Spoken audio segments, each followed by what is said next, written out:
What does it mean to live creatively? Not just in what you make, but how you move, and how you dress, and how you build your world. What does it mean to feel at home in your space, in your skin, in your purpose? Welcome to the Maroon Life, our lives in full color, a podcast where we explore the art of creative living, from the way we style our homes to the stories we wear on our backs. We're your co-hosts, Adrian Franks, Nicole A. Taylor. Two lifelong creators, curators, and culture seekers on a mission to make space for freedom, joy, and design that speaks. We tap into soulful conversations about joy, design, self-expression, home renovation, and everything in between.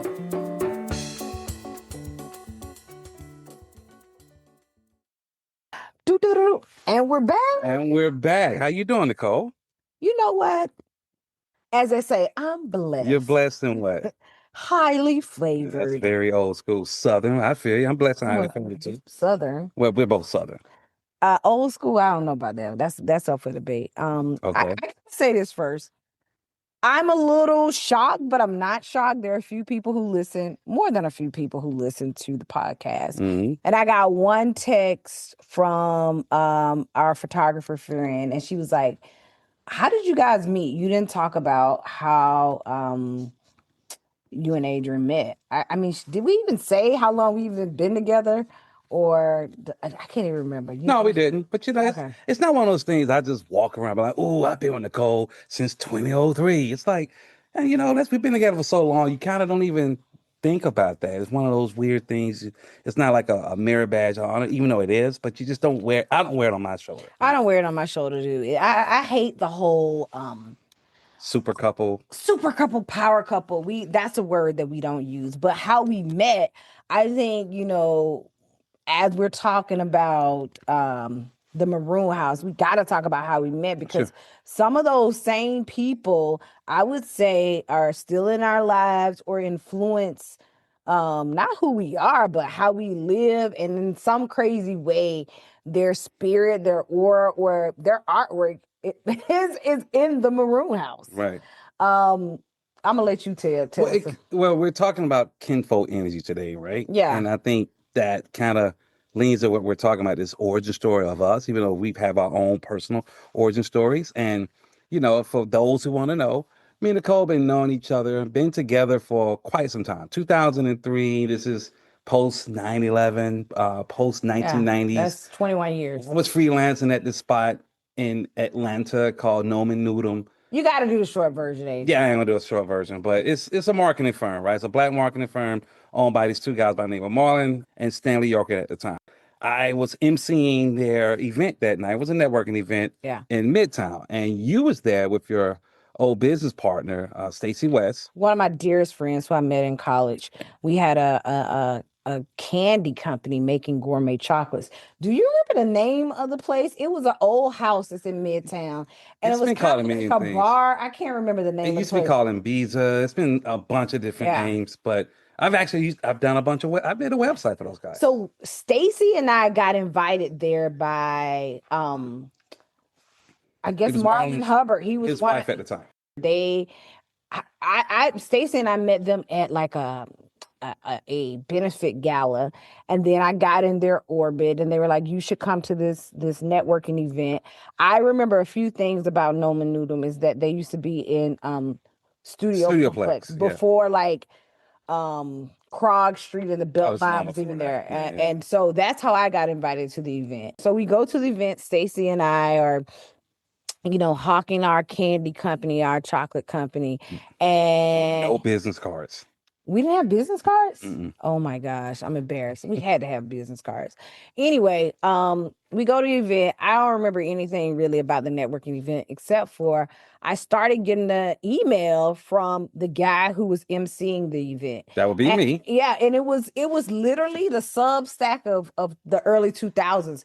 It was like an email saying, "Hi, this is the art that I'm working on. It was literally like a Substack of 2000. Spiritually speaking. You were talking about your art, and you had, was it poetry in there? It was a newsletter. Well, your yeah, it was my personal blast to people know I'm working on in terms of design, art, creative overall, right? Yeah. Hey, I managed the list. I put the list together, and I figured, why yeah, not? you right? stole. This is the thing that I buried the lead. He stole the email list from that night. How I steal it? I'm the one who compiled it. I'm stealing it. He took the email list from the networking event that wasn't his and added it to his personal email list. I'm not mad at that. Well, they owed me that. They forgot to pay me my money, but it's fine. You're wrong. You're wrong. So fast forward, Stacy went started doing other things. I was still very interested in like making this candy business work. So I was looking for a new identity for the business. And I remembered, I was like, wait, this guy that I'm getting his emails from, I think he's like a graphic designer, or he could do a logo, what have you. So fast forward, this was after September 11th. This story's getting long. 2003. You were laid off at the time. You were pouring coffee, as you like to say. Yeah, man. And you eventually did my new brand identity. And I will tell you, from the moment I met Adrian, No, yeah, you started off as a client first. Yeah. How about that? But what happened is that my world changed in a way that it just changed who I was and who I was going to become forever. I was already on this journey to like figuring out who I was. I mean, I was like 20 something years old, but who I thought I was going to be, it was very obvious that I was going to be something different, and I think Adrian helped me like move in that direction. So we came together very quickly, and I became like engulfed in understanding his world. And I would say vice versa. We became in understanding both worlds. But the thing that happened so easily and magically is that our friends became your friends, became my Well, we friends. had a lot of people in common too. Yeah, your friends became my friends. Our house, our style, everything just kind of like meshed, and it started at a point where it just evolved to where it is today. Yeah. But some of those same people are still in our life. Stanley Yorker, the Ponders at the time was just Greg and Gabby before they got married, but they're the Ponders now. Definitely, who else I would say? Quentin, right? I've been with Quentin since college. Q, shout out to Q. So yeah, these are people I've been knowing a long time. You've been knowing a while as well. So yeah, this idea that, us being together, comes together, brought a whole nother group of Black creatives together in this like kind of small insular network. I mean, we're talking about friends who became kinfolks, and sometimes business partners, who became family, right? And 596 South Evelyn. I mean, I don't know if we need to say that whole address, but South Evelyn we can say we don't live anymore. South Evelyn Place, man, so many things were birthed there. And I think by the time then, at least for me, my family was totally confused about who I was. At that point, I didn't have a perm anymore. I had like these chunky twists. I mean, I was living in like at a neighborhood when all my friends were going out buying new condos and new houses. Yeah, you went and bought a 1930s bungalow off Bankhead. You want to call it Hollowell? I'm from Atlanta. It's called Bankhead. Off, not Hollowell, but off Bankhead. So, there's so many people from that time. I mean, since then we lived in Atlanta. We've lived in 2 different apartments in New York. Yeah. Well, on a third place in New York, and bought this house in Athens. And there's so many communities that make up who we are and make up the larger community. So, I mean, with that said, we kind of went into this. Let's go back into the topic, right? So, what is this idea of kinfolk energy? Because for me, I think it's more of a feeling than, people, because people communicates feelings. Feelings are either going to be that of joy or that of fear. But I do think, kinfolk for me is it's like this. We can relate on different things. We don't necessarily have to agree on everything. You don't have to always like the art that I like, or the designs I like, or the books I read, or the music I listen to. But it's a feeling more for me. It is. You know, that feeling I can't even put into words. You don't get it. At least I don't get it that much anymore because I don't live in my familiar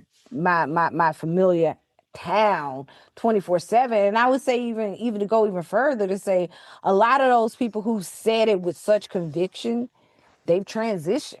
Well, yeah, Yeah. transition, or they probably moved on to other things in life, or you know, people lives just change. But I want to I just mean, kind our of, lives change. We got a kid, yeah. we got responsibilities, we got careers, but we do have different travels in life, right? Yeah, but I just yes, I 100% agree with that. So kinfolk energy to me, part of it, if I had to define it, is hearing those phrases to say "What's up, cuz?" or "That's my folks right there." Um, the words and the feeling when those phrases are said, that's part of the energy. And a lot of times, now, I mean, I think about my brother, Kamau, where when he goes, sis, or when Quentin, who's like family, says, sis, that's kinfolk energy. For me, it's both of the Kamau. It's Keza, Kamau Kapaweezy, and Kamau, who I ironically met the same week. Yeah. Right? Me and Keza was working on a project for this company that deals with outdoor cars, and this other celebrity that's kind of owned this company called Rock Nation. Long story short, we were coming up with some ideas that was activating this car, right? And yeah, we met through this guy named Aubrey. Again, this is like kinfolk. Aubrey is a good close brother. No, he's the brother of like Charlie Palmer, one of my mentors from Atlanta who I met in college. And it was like that thread, right? So if you think about like how we met doing work. And I often Yeah. tell you, a lot of people get to meet other people through work. So I met Kamau Kapaweezy doing a freelance gig. Then, a year goes by, catch up, Kamau with our studio down in Red Hook and the things that we built over the years in terms of like things for Black Gotham, some of the things we've done in terms of creative partnerships with like projects and just being a community with each other. For me, that energy is about connectivity, sense of realness. But usually, I find kind of kinfolk energy first through the projects I'm working on. Yeah, yeah. So listen, I gotta kind of push this conversation forward. We've dropped a lot of names. That's fine. You just dropped a lot of names. I'm People can Google them. yeah, but no. I mean, I wouldn't say people can Google them. I mean, listen, Sure. in both of my books, well, I have 3 books. I have a 4th book coming out about the Maroon House. Well, inspired by the Maroon House. And one of kind of the hallmarks, particularly when I'm writing something that's mine, or even sometimes when I'm writing for large publications, I like to drop in an Easter egg or drop a name. And I think it opens up another world. And a lot of these names we just dropped, they're artists, they are professionals, they're everyday people. But when I look into the physicality of our home now, They're the people. people are in here. Like Yeah. their artwork is in here, they're in here. We've actually stayed here. Exactly. And Or visited. how and why, I mean, I guess is a question that I'm posing to both of us, is how have we been able to create organically a space that is safe and it like supports our community? We can't get people to leave sometimes. Well, how it, how do you think we've been it able to goes do back that? to what I often tell you, it is a certain level of intentionality when it comes to hosting anyone. But if you're going to host people, well, you shouldn't do anything for people that you wouldn't do for yourself. I often Mm, tell you that, like, it's one thing to say I'm doing this with the intent for a host, but I like to reverse it. How would I treat myself first? yeah. Because if I treat myself in a certain particular manner, this is how I'm going to treat anybody who walk through the door, right? Or walk into my personal space, whether it's my studio or home, or hey, if I invite you out to dinner, like to me, it's the same feeling. So for Yeah. me, it starts with how do we treat each other, me and No, you? I How do we 100% individually agree. treat ourselves? And then it kind of spills out from there. Yeah, it's about paying attention to the details, right? Even in your own life, it's about seeking comfort in your own life. For instance, we have this inside joke. I don't even know if we need to tell the people, but I'll give them a bit of this thing. So in at the Maroon House here in Athens, we are a shoeless home. We're a shoeless home Yeah. in New York as well, right? Well, let's back it up. We wasn't shoeless when we lived in Atlanta We first. weren't shoeless Moved to New York, made us shoeless. yeah. So if you Because of some kind of like, culture thing. It's just It makes sense. It's a functional design thing. Yeah. New York is dirty. New York is very dirty, and when you just break down how much dog poop and pee and everything else you step into, like I don't want that same thing in my house. I think a lot of people in the American South, and I'm going to keep it real. I think people who are from Athens who come into my house and I ask them to take their shoes off, they actually think that You're being offensive. I'm being a snob, right? But it's because I want to not, track in a bunch of allergens. So when people come into our house, we have a beautiful basket of socks. And the socks are there and they're always clean. And when they start getting ratty, I replace them. I also, try to buy like flip flops and easy sandals when people are visiting us. Right. And so I do that because I want my guests to feel comfortable. But also, too, when I go to other people's house and they ask me to take my shoes I off, just take them off. I mean, they should provide some socks or slippers for me as well. I bring my own socks. But But everyone's not going to do that. So that's a part of, I think, one of the reasons why people come here and they never want to leave. I don't care if we're renting a Airbnb and we invite people over, people still want to stay. Right. So I do think it's kind of the details, but I do think there's an energy. There's a kinfolk energy that we bring. And I don't want to talk too much, but you're going to have to agree with me or disagree with me. How many times have you heard people say to me, you remind me of somebody. You remind me of my auntie. I And think what you they're get that. trying to I say. think you get that more than me, just because there's a certain sense of familiarity that you kind of, I don't know, put on display or you project a little. I think it's kinfolk I energy. think it is that. I think for me, I need to kind of get to know you a little bit Yeah. before you kind of get to know who I am. So I'm a little guarded in that manner. That's more the artist kind of side of me first. And then after a while, it's more like, hey, we chill, right? But I think you definitely get that more than I do. I think it's kinfolk energy. So I got to ask you this question. So when you were growing up in Atlanta, if you met someone, because you talked about you're a little guarded, Mhm. how long did it take for you to be like, this is my play cousin, or this is my friend, or your mama told you call this person Oh, auntie? well, I mean, for me, it's about like relating. It's about relating when it comes down to like things that I like, interests. So this guy who used to work at Tower Records, as an example, this guy by the name of Flower. Now, I don't know this guy from a hole in the wall, but we talk like kin folks all the time because we had a big thing about music. And we had a specific thing about talking about imported music, right? Where it's going to be CDs. well, at the time of CDs, Yeah. because that's what it was. You're talking about the late 90s.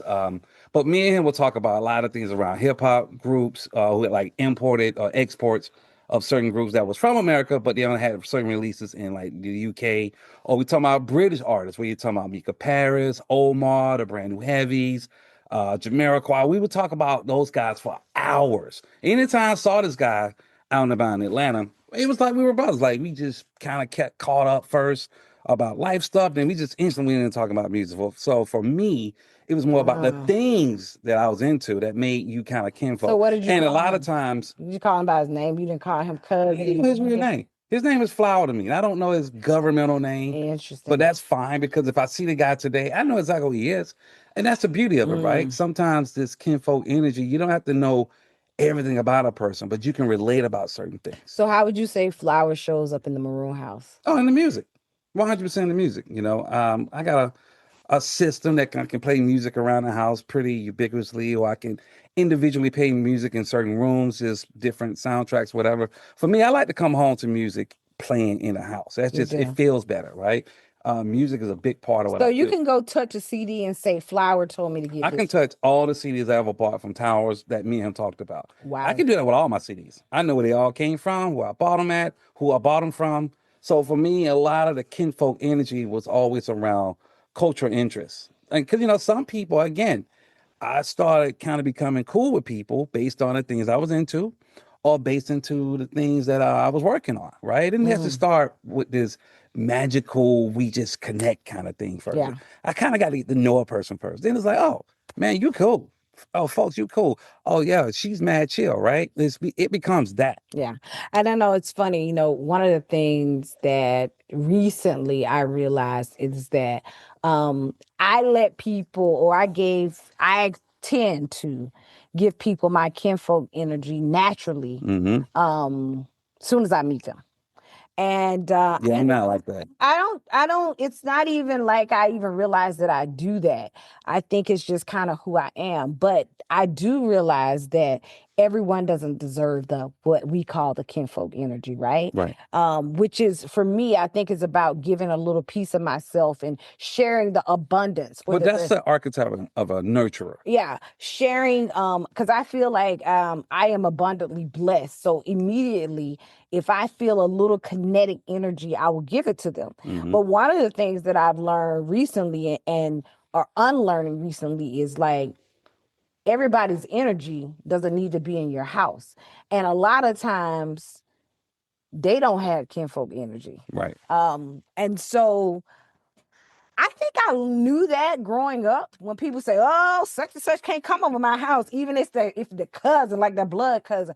I didn't understand that fully until probably the last 2 years or so. Oh, it don't necessarily be a house. It could just be within your proximity to Mm, just because again, a house is just where you live. It holds a lot of things. It can hold energy, it can hold memories, but it's really wherever you may dwell. It can be your personal space at work. It can be your car if you got a car. It can be, man, just standing at the bus stop waiting on a bus, right? That's your personal space. yeah, So I feel like that space is sacred wherever you may go because we're beings, we're spiritual beings having a human moment, yeah. right? So that sacredness can be anywhere. And Black people and sacred spaces and safe spaces, a lot of times our houses, no matter if it was a 2-room shotgun Hmm. or a cabin or a farm, we understood that our houses were sacred and we went out to the world. And even if we had to experience white supremacy,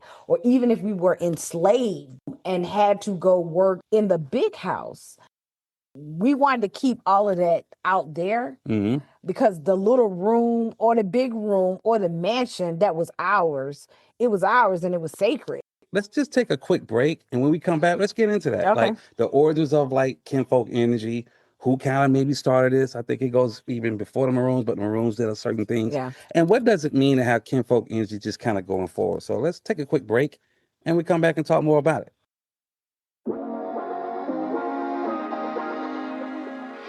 Looking for creative inspiration? Graphite Pro Radio explores the intersection of design, culture, and innovation, one conversation at a time. Join us for deep dives into the creative process and game-changing ideas. Start listening today.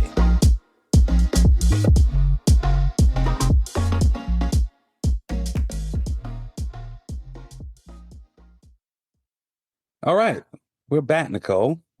And let's get into the segment, this idea of, what does the idea of kinfolk come from? I know we talk about Maroons and the idea of this community of these escaped um, Africans at the time who kind of left where he was enslaved with or with whom, and they created these communities in different parts of the islands and the South and whatever, and they kind of created this idea of, you know, safe spaces, right? And this is it safe to say that this idea of like kinfolk energy, I don't want to say it came from them, but they more or less kind of cultivated that here in the West. Well, I think that kinfolk energy was around before the Maroons. Well, Sure.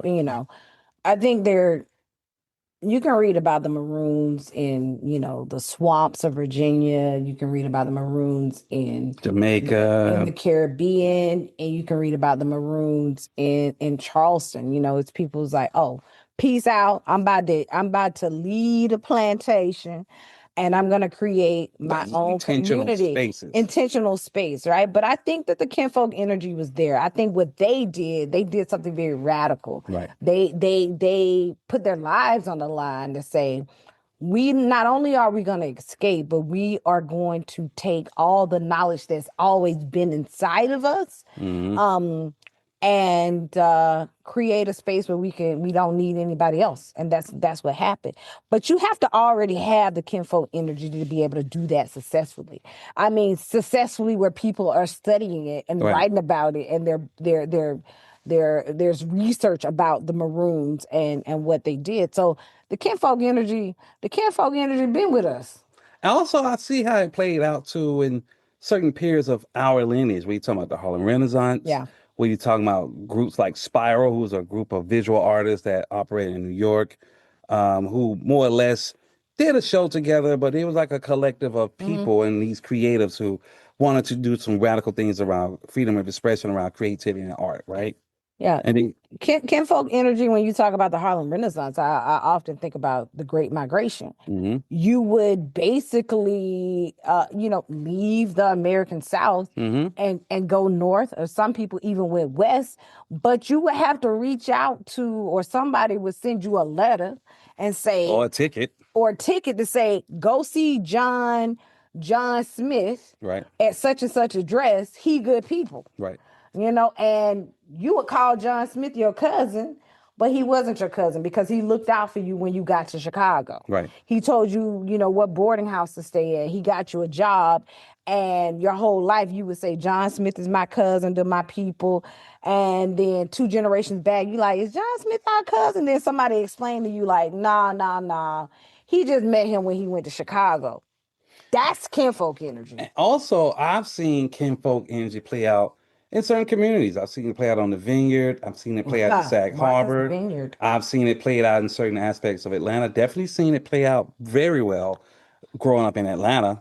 We now talking about like different types of, Black experiences. Yeah. One specific place that I saw it play out just growing up was the West End.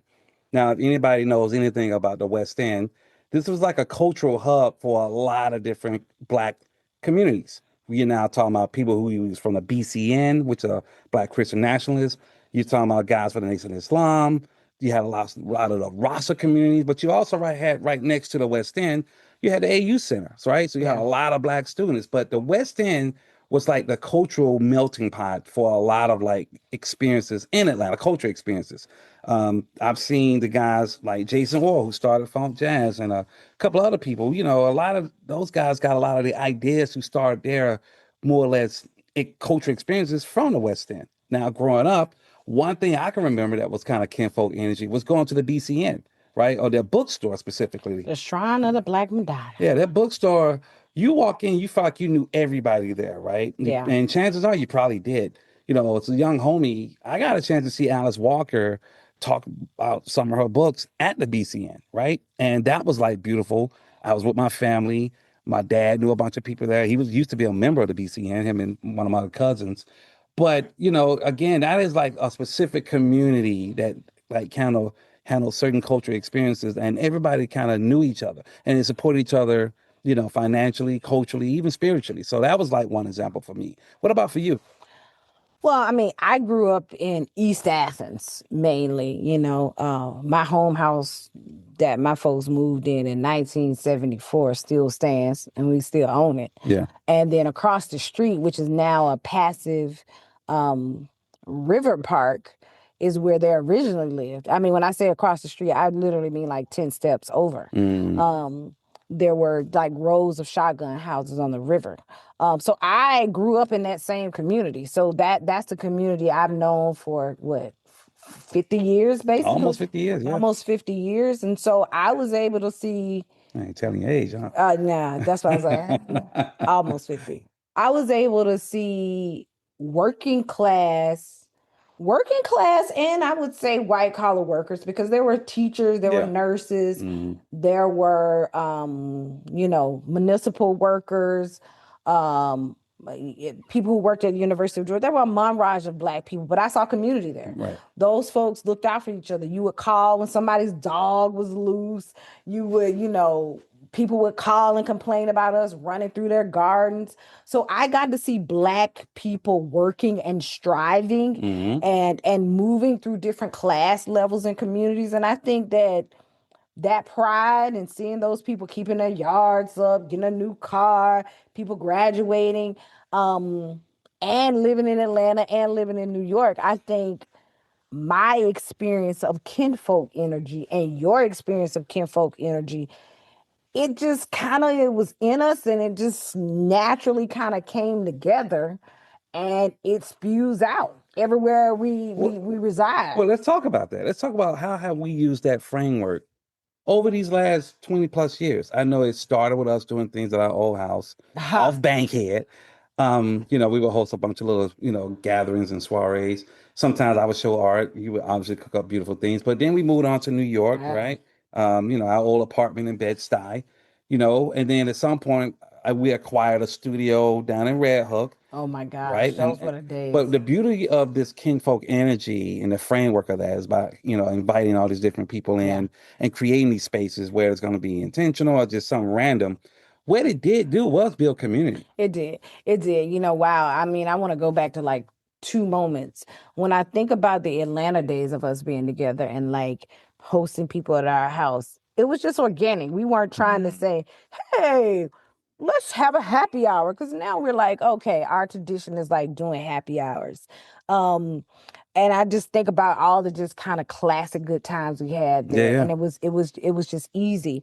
And I think about when we lived our first apartment in Bed-Stuy, and that apartment was so small, and we would literally have 15 and 20 people at parties. We would. We were known for our Felt Kwanzaa. like breakfast at Tiffany's, but it was Yeah, breakfast on it Putnam. was kind of a dump. Now, that's It another. was. When we left, we looked around, was like, wow, we really made this apartment like feel like something. But anyway, I remember one incident that I knew for certain that we had built a community that was very rich. Was I was at a coffee shop and a girl ran up to me and was like, "Oh my gosh, I had so much fun at your party." And I was You like, can't remember her name. I could not remember. I didn't even remember she came to the party. And it's not like we had hundreds of people there, but like we just would have so many. We would meet people and literally invite them to our apartment. I can't say I would do that now, but there's so many people that I think about and I see in pictures. So I found an old like a login to Flickr and I was able to see a bunch of Wow. yeah, like recently. And I was able to see some pictures of people that I had like met online or just met randomly and invited them to our apartment on Putnam Avenue. And I just think about like, to build community, you do have to have a sense of fearlessness and openness to be around certain people and invite people in your home. And then, when you got a studio in Red Hook, Yeah. an art studio in Red Hook, it was not only a place where you created art, but it became the watering hole. Oh And yeah, yeah. But it was a fun watering hole. it became, we're I saw joking here. I saw a lot of art there It became from a people being watering drunk. hole, a studio space, but it also became like the center of how we built community. There's so many people rolled through Hey, a there. lot of my friends, like a Sarita, they would ask to borrow the studio to shoot content. I'm like, sure, go right ahead. I'm not gonna charge you. I don't care. Go ahead and do whatever. That's the kind of, community that I would like to be like. I'm not gonna charge my friends to use my studio. Or sometimes we would share our old studio, do kind of these collaborative like Yeah. gatherings with the wares down the hallway. So we would have like our own kind of art crawl at the studio. So I always thought that was like a beautiful space. Yeah, that was a beautiful time, and it was intentional, but it wasn't intentional. Well, I think it became a lot more intentional, just because, well, it's in Red Hook. Red Hook is not exactly that easy to get to, Sure. but it was kind of like a yes and, or both intentional and sometimes it can be random, and random can just feel somewhat intentional. Yeah, I think we have to say for people who are not from Brooklyn, listen to this. Red Hook is a neighborhood in Brooklyn. It's kind of you don't have a lot of only have the bus. There is But it's a train station there's a nearby. train station nearby, but it's not like one of those spots It's in Carroll Gardens. that's super easy to get to in New York City. But we had so much fun, so many incredible food and art moments. Um, with Kinfolk. Yeah, yeah, definitely we can, folks. So let's talk about what does it mean to think about, like, it's 2025 now, right? A lot of things going on in the world. We didn't have to get into it that crazy. We know it's highly political, it's a little polarizing, a little crazy, right? What does it mean now to kind of create this feeling kind of going beyond 2025? How do you build these safe spaces for people? Like I know one way I like to do it, again, beyond vetting people, because I don't think it's always vetting people. But for me, it's a feeling. And if I don't feel your energy, again, I just don't want to start, inviting people into our circle if I'm not feeling you, I kind of got to get to know you a little bit better than that, right? Yeah, I agree with that. I mean, but get back to your question about, the current state of the world and how we continue. And it doesn't have to be me and you how to Yeah, create it. yeah, How do yeah. people in general? So I'm saying the current state of the world and how I look at creating community Yeah, for myself and advice I would give to somebody else. Um,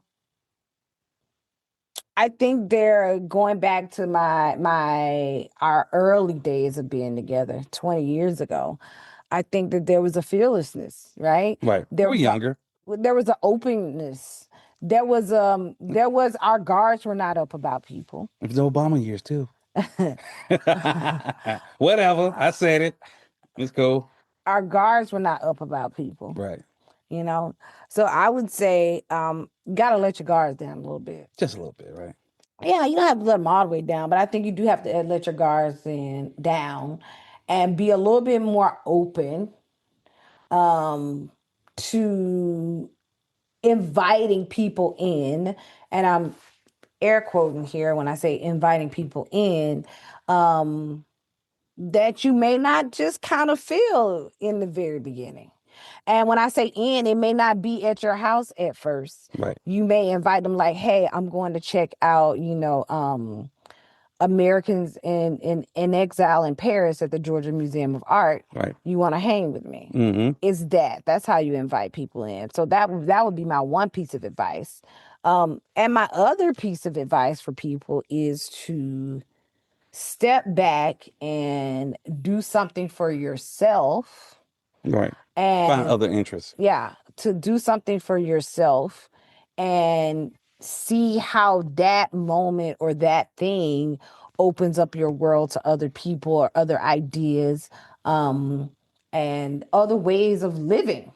And or when I say living, I mean like living out loud in terms of joy. I mean physical living in terms of things, Right. And lastly, my other advice would be go to your friends' houses. I love going to people when people invite us over. Which crazily we do a lot of hosting, and sometimes people don't invite us over. Sometimes people do.